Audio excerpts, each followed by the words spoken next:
اے لوگو جو ایمان لائے ہو، تم پر روزے فرض کر دیے گئے جس طرح تم سے پہلے انبیاء کے پیروں پر فرض کیے گئے تھے۔ اس سے توقع ہے کہ تم میں تقوی کی صفت پیدا ہوگی۔ چند مقرر دنوں کے روزے ہیں۔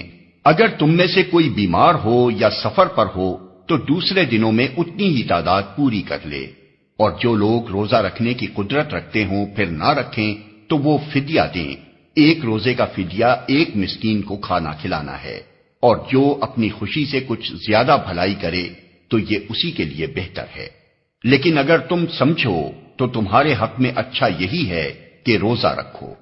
رمضان وہ مہینہ ہے جس میں قرآن نازل کیا گیا، جو انسانوں کے لیے سراسر ہدایت ہے اور ایسی واضح تعلیمات پر مشتمل ہے جو راہ راست دکھانے والی اور حق و باطل کا فرق کھول کر رکھ دینے والی ہیں۔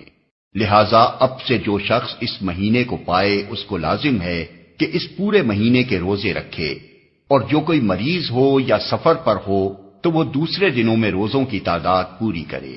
اللہ تمہارے ساتھ نرمی کرنا چاہتا ہے، سختی کرنا نہیں چاہتا۔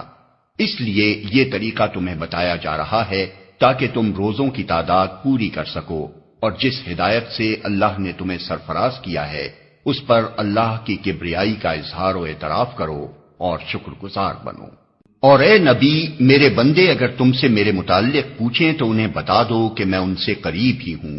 پکارنے والا جب مجھے پکارتا ہے میں اس کی پکار سنتا اور جواب دیتا ہوں، لہذا انہیں چاہیے کہ میری دعوت پر لبیک کہیں اور مجھ پر ایمان لائیں۔ یہ بات تم انہیں سنا دو، شاید کہ وہ راہ راست پالیں۔ تمہارے لیے روزوں کے زمانے میں راتوں کو اپنی بیویوں کے پاس جانا حلال کر دیا گیا ہے۔ وہ تمہارے لیے لباس ہیں اور تم ان کے لیے۔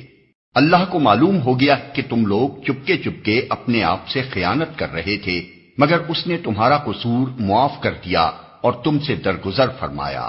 اب تم اپنی بیویوں کے ساتھ شب باشی کرو، اور جو لطف اللہ نے تمہارے لیے جائز کر دیا ہے اسے حاصل کرو۔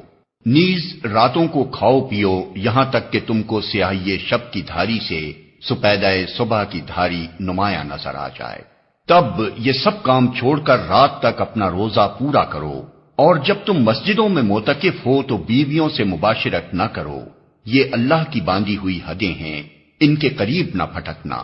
اس طرح اللہ اپنے احکام لوگوں کے لیے بصراحت بیان کرتا ہے۔ توقع ہے کہ وہ غلط رویے سے بچیں گے۔